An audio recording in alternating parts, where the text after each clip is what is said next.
नमस्कार भाई। नमस्कार। आप कैसे हैं? बढ़िया है सब। क्या नाम है जी आपका? हमारा जमील अहमद नाम है सब। जमील अहमद जी। जी। तो जमील अहमद जी, अभी हम बेसिकली जो बैठे हैं ये कौन सी जगह है और कौन सा स्थान है, आप बताएंगे? हाँ, ये भूरा बाबा जो हैं बुजुर्ग हैं और उनका ही स्थान है, उनका ही मजार है। उनकी मजार है। तो ये कहाँ पे स्थित है? ये मयूर विहार फेज 3 और C1 के सामने। C1 का गेट है, गेट के सामने ही उनका गेट है, मजार है। और यहाँ सितारा मस्जिद भी है। जी जी जी। सितारा मस्जिद बगल में है। और ये गेट घड़ौली डेयरी फार्म। अच्छा, घड़ौली ही गांव घड़ौली कहलाता है। जी जी। और यहाँ पे डेयरी फार्म भी है जी, फ्लैटों भी हैं, फेज 3 भी है, गांव भी है। और ये हमारा मयूर विहार फेज 3 में C1 है, C1 के सामने बैठे हैं जी। तो खान भाई, अभी जो प्रेजेंट में आप क्या करते हैं? कोई काम करते हैं या कुछ ऐसा, आप बताएंगे? काम तो खैर ऐसा है भैया, क्या करते हैं, वो साइकिल का जो है कारोबार है। मतलब साइकिल का कारोबार? मतलब साइकिल मतलब बनाते भी हैं, मरम्मत भी करते हैं। अच्छा, और बेचते भी हैं। अच्छा, साइकिल बनाते भी हैं और बेचते भी हैं। हाँ, नई भी बेचते हैं। जी जी, बहुत खूब बहुत खूब। तो ये अभी फिलहाल आप करते हैं? हाँ जी जी। तो जनाब, जो आज हम चर्चा करेंगे वो एक मुसलमान और एक्स मुस्लिम, कहते हैं ना, मुस्लिम और एक्स मुस्लिम, इसमें क्या अंतर, आप थोड़ा बताएंगे मेरे को?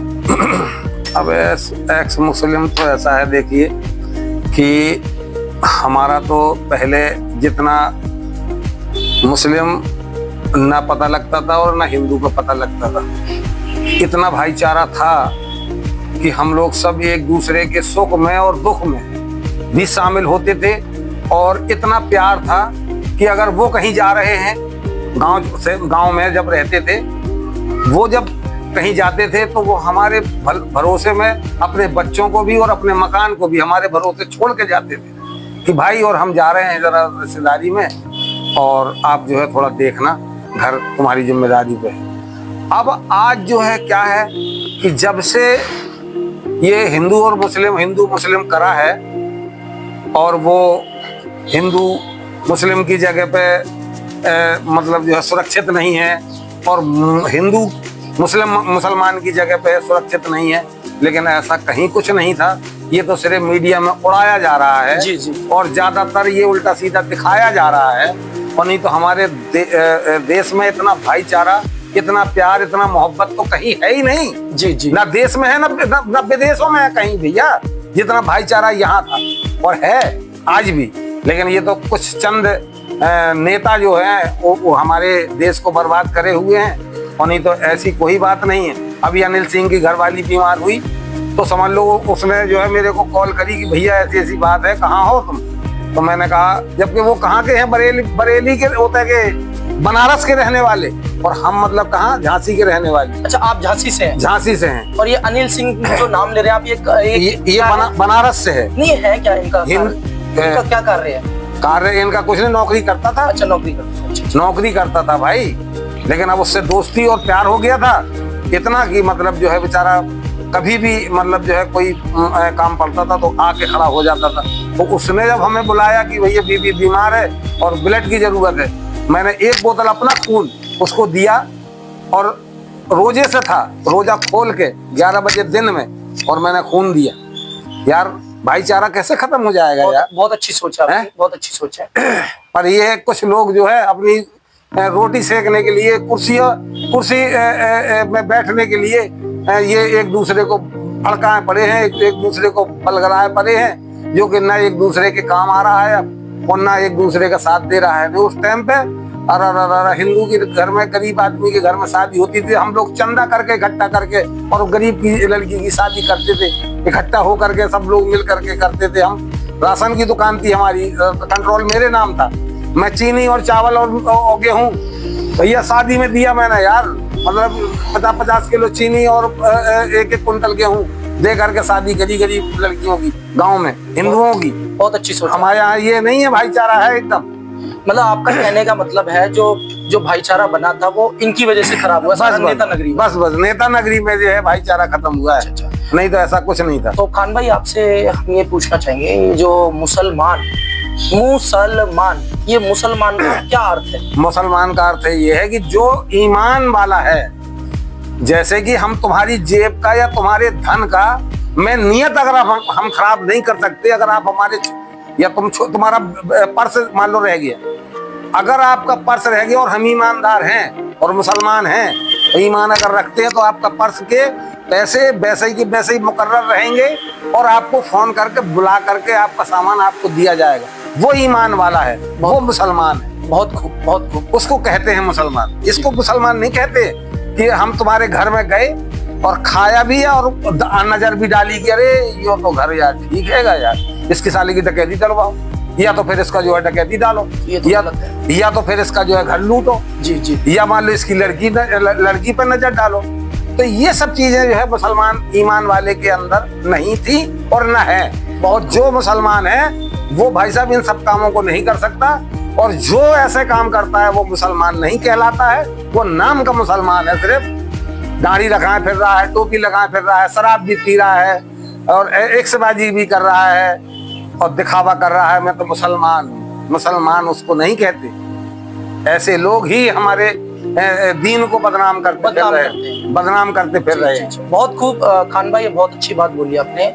खान भाई, ये जो मुल्ला मौलवी जो होते हैं, जी जी, मुल्ला मौलवी कौन होते हैं और इनके क्या कार्य होते हैं, आप वो बताएं। देखिए, मौलवी वाली बात ऐसी है, मौलवी एक नहीं होते हैं, सैकड़ों होते हैं, सैकड़ों होते हैं। क्या क्या कार्य होते हैं? उनके कार्य होते हैं नमाज पढ़ना और अच्छी शिक्षा देना। स्कूल में बच्चे, मदरसों में बच्चों को पढ़ाते हैं, ठीक है, और वही काम मौलाना का भी होता है।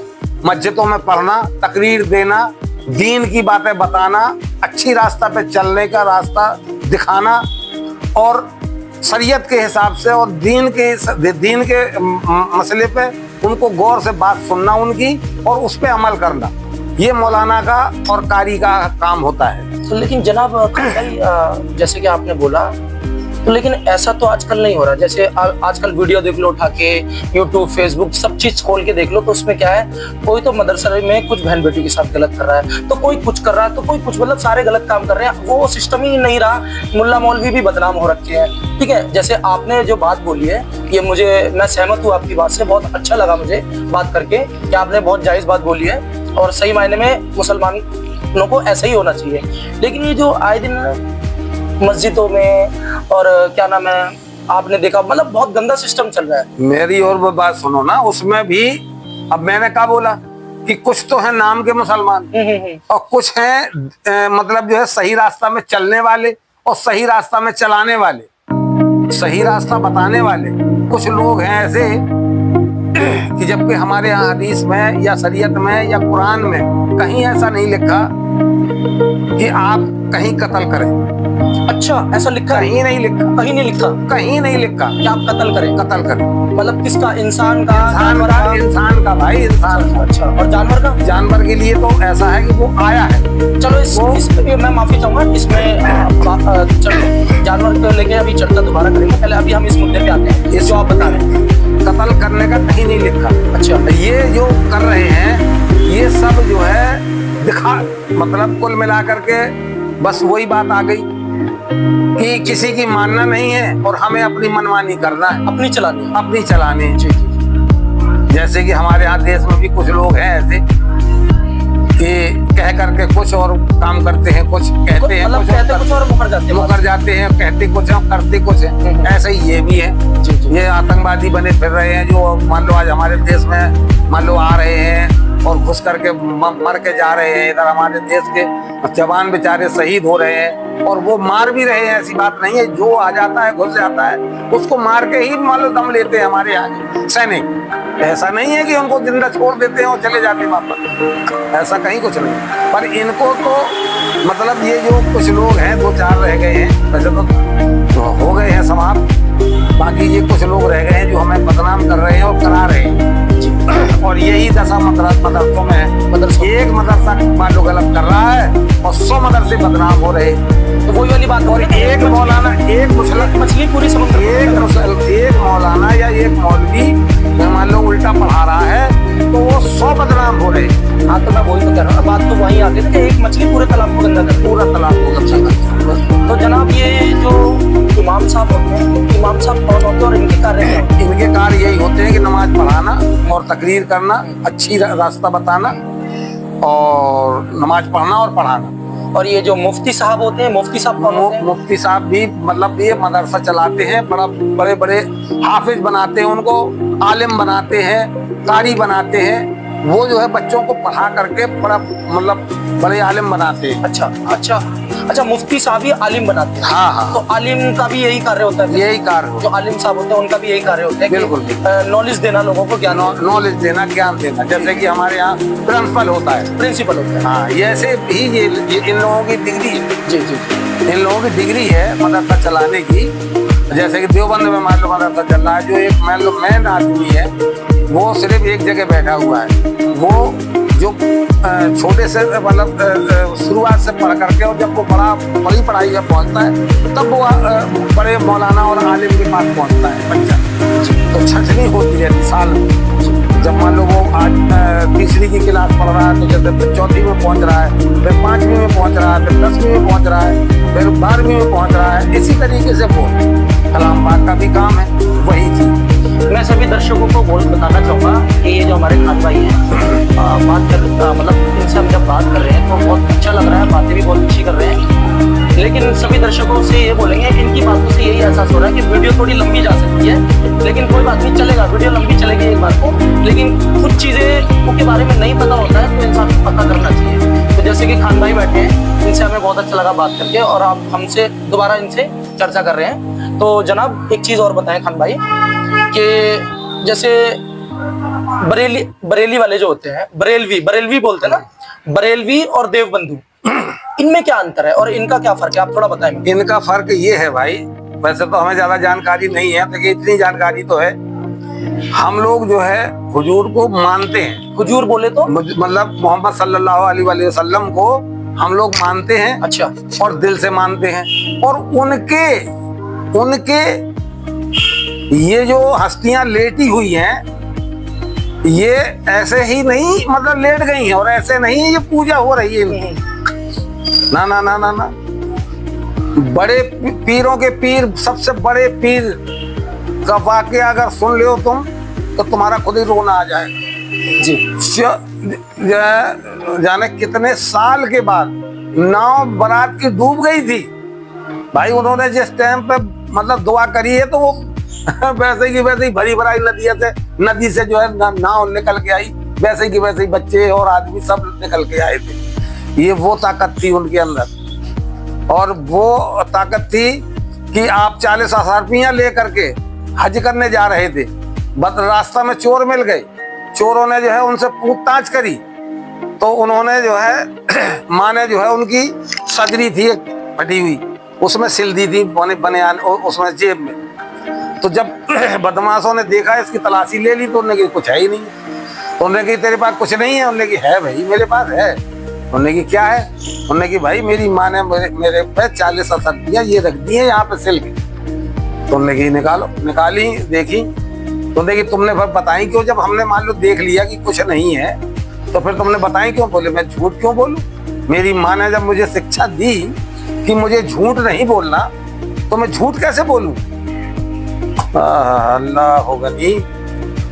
उन 40,000 रुपया की असरपियां दी और वो ईमान ले आए, मुसलमान हो गए चोर, और साथ में वो भी हज करने गए जी। तो ये उनका तजर्बा, वो उनका नजरिया था। वो इस तरीके से लेते, जो मैं कह रहा हूं ना कि मुसलमान, ईमान उसी को कहते हैं मुसलमान जी, जिसके अंदर ईमान है। और ऐसे तो नाम के मुसलमान तो बहुत पूरी दुनिया ही है। अच्छा खान भाई, ये तो ये आपके क्या नाम है, बरेलवी वाली बात जो आप बता रहे हैं। हाँ। और ये जो देवबंदी वाले हैं तो इनका क्या कहना है? मैंने सुना, माफी चाहूंगा आपकी बात रोक रहा हूँ, मैंने इनके बारे में भी सुना है और इनसे बात भी करी है, चर्चा करी है। तो इनका कहना ये है कि ये जो जितने जो लेटे पड़े हैं, जैसे अभी आपने बोला ये मज़ारें जो बनी हुई हैं, तो ये कहते कि ये इनको क्या ठंड लग रही है, जो लोग ये इन पे चादर चढ़ा के जा रहे हैं, ठीक है, इनको क्यों पूज रहे हैं, वो डायरेक्ट उसको मानो अल्लाह ताला को, इनको क्यों पूज रहे हैं, तो मूर्खता है। तो वो उनके मुंह से ये भी शब्द मैंने सुने। तो आप देवबंधु के बारे में बताएं कि देवबंधु का क्या मतलब सही मायने में क्या अर्थ है? देवबंद वाली बात अगर पूछी जाए तो हिंदुस्तान में जब ये दीन आया है तो लाया कौन है, लाया ही कौन है, ये भी उनसे पूछ लो जी। ये हमारे जो अजमेर शरीफ में जो लेटे हैं ख्वाजा मोइनुद्दीन चिश्ती रहमतुल्लाह अलैह, ये हमारे नबी ने ही इनको भेजा था। नबी वो हमारे हुजूर को जो मोहम्मद साहब सल्लल्लाहु अलैहि वसल्लम ने ही इनको भेजा था यहाँ का दीन फैलाने के लिए। वो इन्हीं की देन है जो आज हिंदुस्तान मतलब जो है आज मुसलमान कहला रहा है, इन्हीं के बलबूते पे। जैसे अल्लाह के नबी, महबूब, है ना, खुदा के वली, मतलब ये सब यही है। यही है। अच्छा अच्छा अच्छा अच्छा अच्छा, ये हिंद के बादशाह हैं। अच्छा अच्छा अच्छा।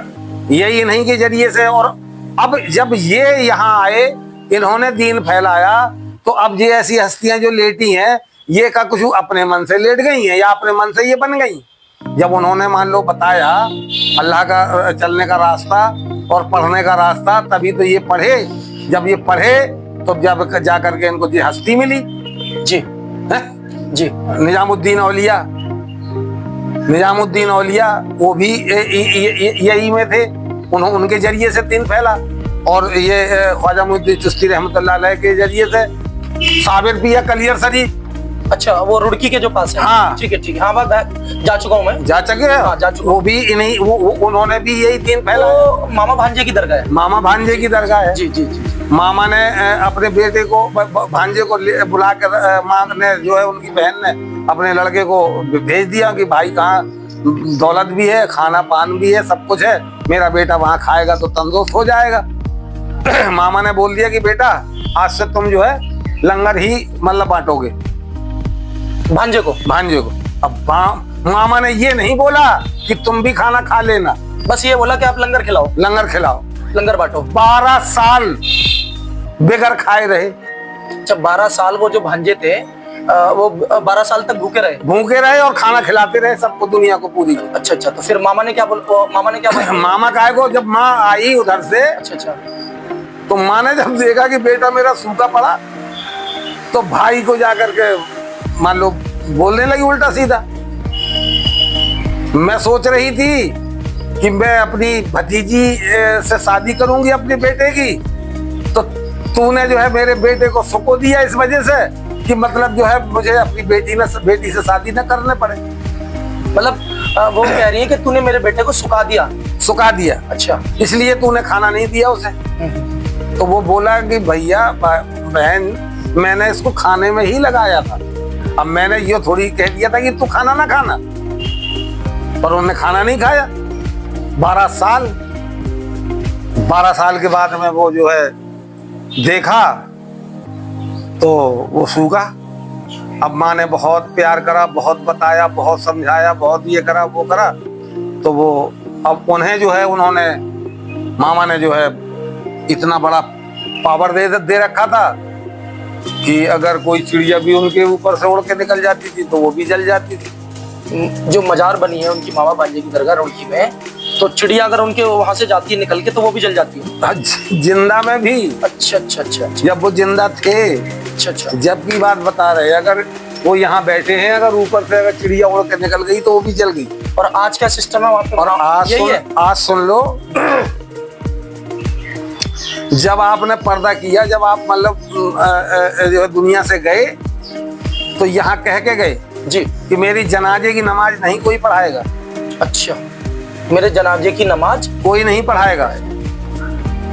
अच्छा, अब यहाँ जनाजा मान लो उठा के नहला धुला के सब कुछ कंप्लीट करके रख दिया, बोला एक शख्स घोड़े से आएगा वो नमाज पढ़ाएगा, ये बोल के गए जी।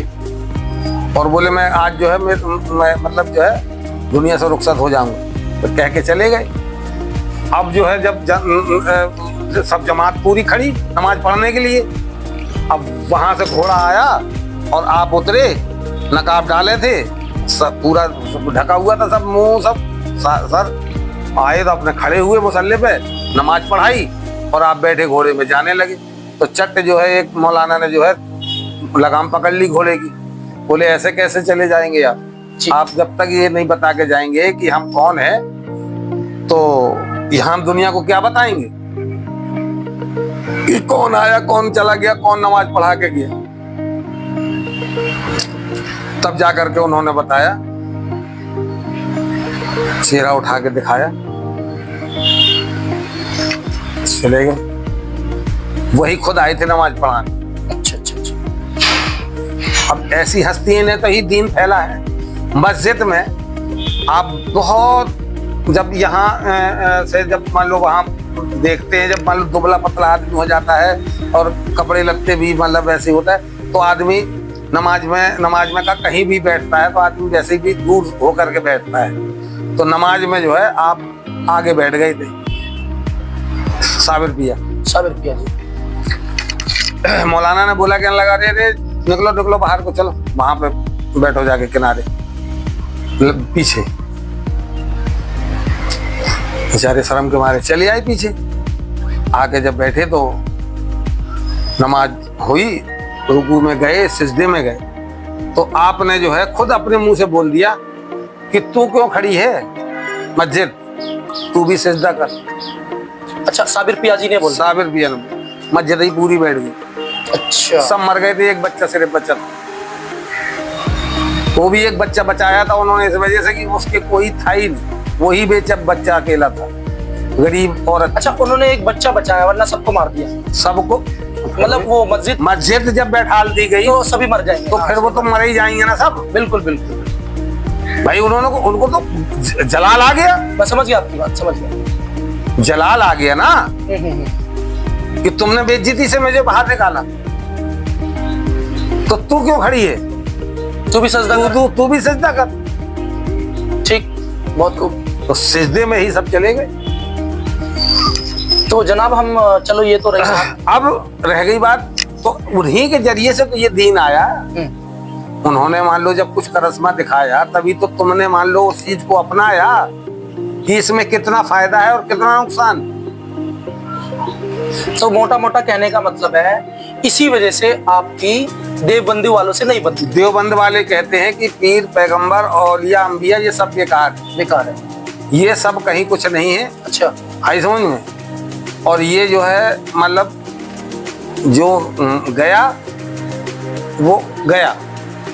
अच्छा, वो कहीं लौट के नहीं आता है और ना ही कुछ करता है ना कुछ कराता है ना। उनका ये कहना है। अच्छा। बरेलवियों का कहना है, ये देवबंधु का कहना है, हाँ, कि कुछ नहीं है। और जो बरेलवियों का उनका कहना है, बरेलवी है ना, हाँ, उनका कहना है कि पीर जो अपने माँ बाप की इज्जत और मान सम्मान करेगा, जो अपने माँ बाप की इज्जत और मान सम्मान करेगा, करना भी चाहिए, सुन लो, जो अपने माँ बाप को मानेगा, ठीक है, तो वो हुजूर को मानेगा। अच्छा, पैगंबर साहब। और पैगंबर साहब ने बोला है खुद कि जो माँ बाप का नहीं वो मेरा नहीं, और अल्लाह ने बोला है कि जो हुजूर का नहीं वो मेरा नहीं। अच्छा, अल्लाह ताला ने ये बात बोली है, जो हुजूर का नहीं वो मेरा नहीं, वो मेरा नहीं। अब बरेलवी ये कहते हैं कि वो तो जैसे हमें वैसे ही वो भी थे। बरेलवी कहते हैं? अरे देवबंद कहते हैं, देवबंदी कहते हैं। देवबंद कहते हैं कि जो जैसे वे हैं वैसे ही हम भी नमाज पढ़ रहे हैं, हम भी अल्लाह के बंदे हैं। अरे तो अल्लाह के तो बंदे तुम भी हो, लेकिन उस हस्ती पे पहुंच कैसे पाओगे?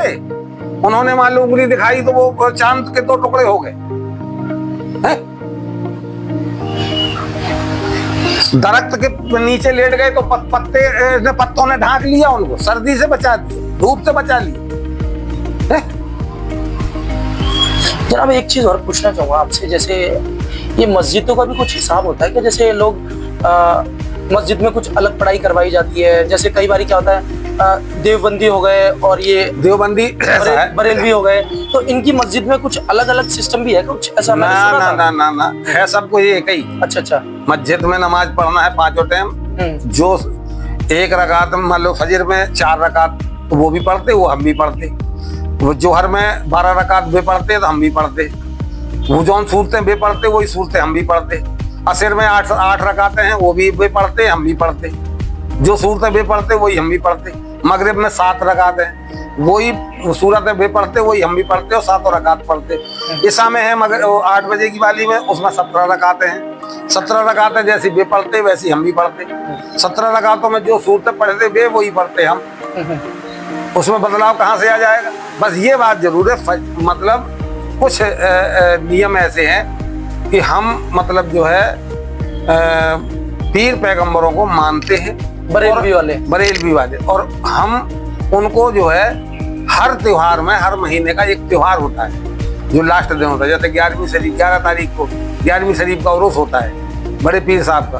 हम लोग उसमें फातिहा मान लो पढ़ते हैं, जो सूरतें पढ़ते हैं, जो दरूद पढ़ते हैं, जो खाना बनता है उनके नाम को भेजते हैं और उनके नाम का गरीब मोहताजों को खिलाते भी हैं उनके नाम का। तो हमारे मतलब से ये है कि हम अगर गरीब मोहताजों को खिलाएंगे, अल्लाह तबारक ताला उसका सवाब और सिला उनको पहुंचेगा। जी ठीक। इनके नाम का खिलाएंगे अगर, तो इनको नाम का बख्शवाएंगे तो इनको पहुंचेगा सवाब। ठीक। अपने माँ बाप के नाम का खिलाएंगे तो हमारे माँ बाप के नाम का पहुंचेगा और सवाब उनको पहुंचेगा, और उनको उनके नाम का खिलाएंगे, उनका नाम का बख्शवाएंगे तो उनको सवाब पहुंचेगा। जी।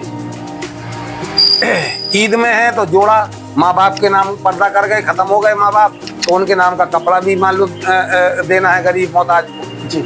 जो उनके नाम का देंगे तो वो अल्लाह ताला उनको उसका सिला और सवाब उनको पहुंचेगा। जी। और वो लोग इस चीज को नहीं मानते। तो जनाब मैं ये पूछना चाह रहा हूँ आपसे, तो अल्लाह ताला तो एक ही है ना? अल्लाह ताला एक है, कायनात तो उसी ने बनाई है। बिल्कुल, पूरी कायनात उसी की बनाई हुई है। जिस हिसाब से आप बात कर रहे हैं बरेलवी वाले, और जिस हिसाब से देवबंदी वाले जो बात कर रहे हैं, तो उस हिसाब से तो ये नजर आ रहा है फिर अल्लाह 2-2 हो गए, 3-3 हो गए, 4-4। अल्लाह एक है, तो फिर आपकी अलग बात क्यों है और उनकी बात अलग क्यों? उनकी बस मैं बता तो रहा हूँ, नमाज वही है। जब सब कुछ एक ही है, तो फिर ऐसा क्यों कि भाई वो कह रहे हैं कि भाई तुम मरे हुए को नहीं पूजो, क्या उनको ठंड लग रही है? हाँ। जो आप इन पे चादर चढ़ा रहे हो, क्यों मरे हुए को पूज रहे हो? वो कह रहे हैं भाई डायरेक्ट अल्लाह की इबादत करो और सजदा करो, उनसे मांगना जो मांगना। अच्छा, इन मरे से क्या मांगना? हमारे यहाँ ये है कि हम डायरेक्ट प्रधानमंत्री कहाँ नहीं पहुँच सकते, बात को समझना। हाँ हाँ बिल्कुल। हमारे बरेलवियों का ये कहना है कि हम डायरेक्ट प्रधानमंत्री कहाँ नहीं पहुँच सकते, और पहली और एक दम पे हम पूरी लास्ट वाली सीढ़ी पे नहीं पहुँच सकते, आखिरी वाली पे सीढ़ी पे नहीं पहुँच सकते भाई। अब हम सबरी सीढ़ी चढ़ेंगे तो एक एक करके तो सब में चढ़ पैर रखना पड़ेगा। इसी तरीके से हमारा इसमें है कि हम मतलब पीर पैगंबरों को भी मानेंगे और अल्लाह तबारक ताला को भी मानेंगे और हुजूर को भी मानेंगे। हुजूर ने ये बताया है और कहा है और लिखा है किताब में कि कोई भी दुआ कबूल जब ही होगी जब हम हुजूर का वसीला लगाएंगे। कि जैसे कि हुजूर का वसीला लगाएंगे। वसीला बोले तो थोड़ा वसीला लगाएंगे का मतलब हमने जैसे कोई सूरतें पढ़ी या दुआ पढ़ी या मान लो इनके नाम की फातिहा पढ़ी, और फातिहा पढ़ने के बाद अगर हम मान लो ये कह रहे हैं कि अल्लाह तबारक ताला जो हमने पढ़ा है इसका सवाब हमारे हुजूर सल्लल्लाहु अलैहि वसल्लम के सदके तुफैल में, सदके और तुफैल में भूरे बाबा के रूह पाक के ऊपर सवाब अता फरमाना अल्लाह ताला सवाब फरमाना, और जितने भी बुजुर्गाने दीन यहाँ पे लेटे हुए हैं उनको सबको सवाब पहुंचे, और हमारे जितने भी पीर पैगंबर औलिया अंबिया बुजुर्गाने दीन जितने भी हैं दुनिया से रुखसत हो गए, अल्लाह ताला उनको भी अपने हबीब पाक के सदके तुफैल में सबको सवाब पहुंचाना। ये सदके तुफैल में नहीं बोलते हैं, नहीं बोलते, ठीक, बस इतना फर्क। जबकि लिखा जो उसमें लिखा है तो फिर ये क्यों नहीं मान रहे? बस यार फिर वही बात आ गई, ये बस वही तो है, डायरेक्ट पहुंचना चाह रहे हैं ना। अच्छा, बस डायरेक्ट पहुंच जाएंगे, वो अपर में लटके रहेंगे। अच्छा। ये तो ये तो बहुत ज्यादा बड़ी कंफ्यूजन हो रही है दोनों में ही। 40 दिन जमात में भी जाते हैं, 4-4 महीने लगा जाते हैं, सीख के क्या आते हैं? बस 40 दिन जो लगाया है उतना ही टाइम पे नमाज पढ़ ली के बाद इधर आके सब खत्म। अच्छा जनाब एक चीज और पूछना चाहूंगा, और इसके बाद में आके यहाँ पे सब खत्म। और जो हम सीखने के लिए गए थे वो सीख के ही नहीं आए। माँ बाप को वैसे ही हम ठोकर मार रहे, माँ बाप की हम इज्जत ही नहीं कर रहे। 40 दिन हम नमाज में लगाया है विदेश में और इंग्लैंड में हैं, और घूम के आए, और हम उन्हें सीखने गए थे और सिखाने गए थे। तो आदमी जब अंदर से आत्मा से कुछ करता है तो उसको लगता है कि हाँ उसने मेहनत करके और ये सिला पाया है। भाई तुम 40 दिन लगा के आए तो तुम कुछ तो बन के आओ, चेहरे में नूर लेके आओ, अपने माँ बाप की इज्जत करो, अपने बुजुर्गों की इज्जत करो, अपने बड़ों की मान लो कदर करो, हैं? जी। कि बस 2 धक्के होते लगाया है मस्जिद में तो समझ लिया कि बस हम ही है सब कुछ। अच्छा खान भाई, इस चीज पर हम दोबारा आते हैं। ये आप मेरे को बताएं कि ये मरकज का क्या मतलब है? ये मरकज मरकज में वही है जो बरेलवी है ना, वो देवबंद है ना, वो मरकज में जाते हैं। देवबंद वाले मरकज में जाते हैं। मरकज में जाते तो उसका क्या अर्थ है? मरकज का क्या? मरकज का मस्जिद है यार। अच्छा, वो मस्जिद है बस। उसमें रुकने का ठिकाना है। अच्छा, मैंने कई लोगों के मुंह से सुना है कि भाई वहाँ पे लोग खिलाड़ी लोग जाते हैं। खिलाड़ी का अर्थ क्या होता है? खिलाड़ी कोई नहीं जाती। अच्छा, कोई खिलाड़ी नहीं है, वो सब आते हैं, मान लो दूर दूर से जमात आती है तो वहां पर रुकती है, फिर वहां से जो है अपना रूल बनाती है कि कहाँ पे जाना है। अच्छा, खिलाड़ी का अर्थ क्या है? खिलाड़ी जो बोलते हैं ना लोग कि भाई ये खिलाड़ी बंदा है, मैंने कईयों के मुंह से सुना भाई ये खिलाड़ी है। फिर एक दो बंदे के और मुंह से सुना, वो कहते हैं भाई खिलाड़ी का मतलब क्या है कि भाई ये कुछ सिद्धियां पा लेते हैं। सिद्धियां बोले तो 41 दिन का चिल्ला खींच लेते हैं और कुछ ऐसे सिद्धि विद्धि प्राप्त कर लेते हैं, फिर अपने तरीके से लोग चलाते हैं या कुछ ऐसा करते हैं। तो इसका क्या अर्थ है? ये सही है गलत है? ऐसा कुछ नहीं है वहाँ। अच्छा, ऐसा कुछ नहीं है। अच्छा, कोई खिलाड़ी नहीं है, कोई ऐसी सिद्धि वाला नहीं है, सब वही है 5 टाइम की नमाज पढ़ने वाले। नहीं, मैंने तो बहुत देखे जैसे मुल्ला मौलवी झाड़ फूक करते हैं, वो झाड़ों पे भी वो झाड़ फूक और कागज बनाते हैं, कागज पे कुछ लिख के देते हैं, पानी पढ़ के देते हैं। वो सुन लो, वो काम तुम हमें यही मौलाना से करवा देंगे। नहीं, करवा तो देंगे, लेकिन और सुनो ना मेरी बात, वो वहाँ पे निजामुद्दीन औलिया के मजार पे अलग अलग बैठे हुए हैं, वो सब ये भी करते हैं, तबई तावीज भी बनाते हैं, दुआ भी करते हैं, पानी भी पढ़ के देते हैं। और ऐसा है ना कि वो जो मतलब पढ़ करके जो सिद्धि जिन्होंने करी है, सिद्ध जो उनको अमल मिला है, किताबी में तो है सब कुछ, है तो कापी किताबों में ही। अच्छा, अरे यार फिर उर्दू की किताबों में तो इतना तक है कि कैसे जिंद को कब्जे में करा जाएगा और कैसे जिन्नात को कब्जे में करा जाएगा। मतलब कैसे जिन्नात को जिंद को कब्जे में करा जाएगा। तो ऐसे तो जब जिन्नात को कब्जे में कर रहे तो ऐसे तो हो सकता है और भी चीजों को भी कब्जे में कर ले। जिन्नात तो कब्जे में है नहीं है लोगों के, नमाज पढ़ते साथ में बैठ के। तो जनाब इससे होगा क्या, मैं वो पूछना चाह रहा हूँ। जिन्नातों को कब्जे में करने के लिए ये हो जाता है कि जैसे कि किसी को कोई परेशानी दिक्कत आ रही है, अगर वो मान लो जिंद हैगा वो नहीं हट रहा तो जिन्नात के जरिए से हटवा दिया, बस ये है। तो वो फिर जब हमें अल्लाह ताला पे भरोसा है तो अल्लाह ताला देखेगा।